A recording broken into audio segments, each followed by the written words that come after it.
So yun mga kabakas, isang maulang hapon po sa inyong lahat, sa ating lahat. So umakyat ulit ako ngayon ng bundok para mag-uling naman nung bao. So ito yung bao namin nung nakaraang bago magpasko. So ngayon po ay December 28. Kaso talagang ayaw pa rin tumigil nung pag-ulan dito sa lugar namin. Tapos palaging baha yung ilog. Kaya hindi natin na iabo yung isang kabayo na maliit.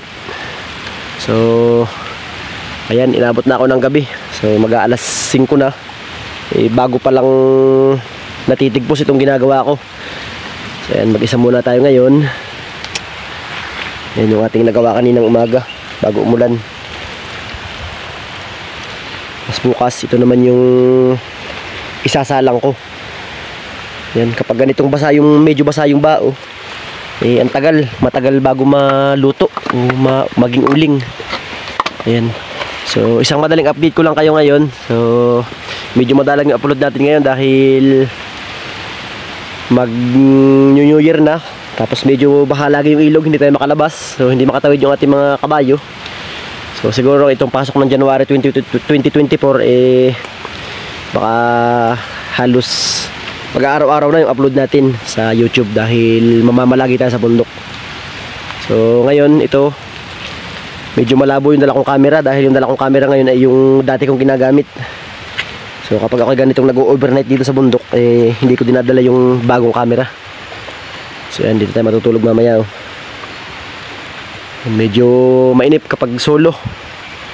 So nung nakaraan linggo lang andito yung buong team, yung aming grupo nung nagkopra kami dito. Ayan, medyo napakatahimik na ng paligid. So yan mga kabakas, dyan ako mamaya magkakabit ng duyan sa gilid.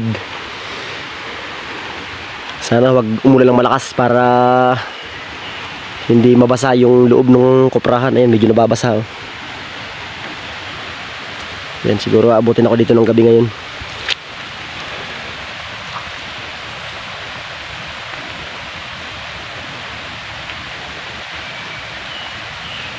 So dito nga pala sa lugar namin, kapag ganitong nag-uuling kami ng ganitong pambenta o yung madalian, so pagka ganyan, pag iginatong namin dyan, so tinutubigan na namin dyan, sinisigbo namin, pinapatay namin yung apoy sa tubig, tapos inilalagay na namin sa sako kapag lumamig.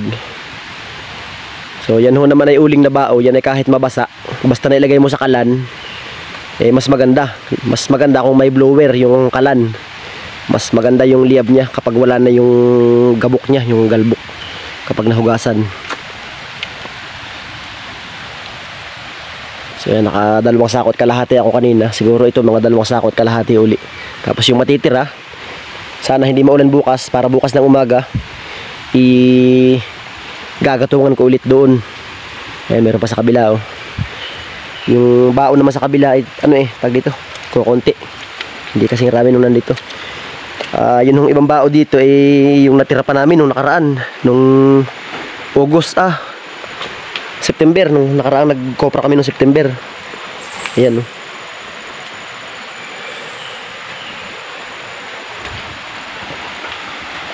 Medyo makulimlim. Hindi na makulimlim, talagang madilim. Aga pa madilim na.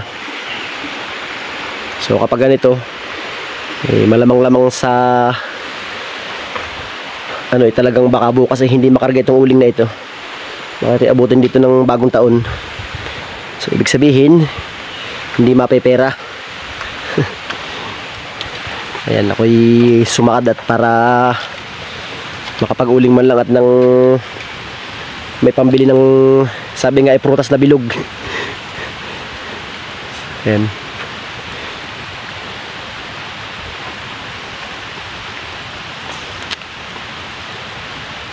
Medyo mabagal kapag basa yung bao.